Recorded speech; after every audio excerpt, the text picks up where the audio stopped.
nakin thagisu yenin thalai kalin thagisu nongju thalai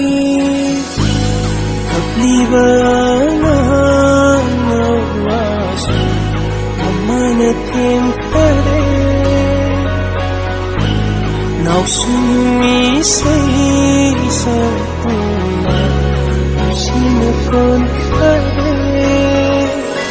aigi hangla tia thamoi se nangna karam kan men sin bi dauriba charang lai gi om chakla thamoi se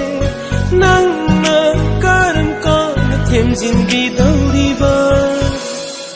yening thagun nongju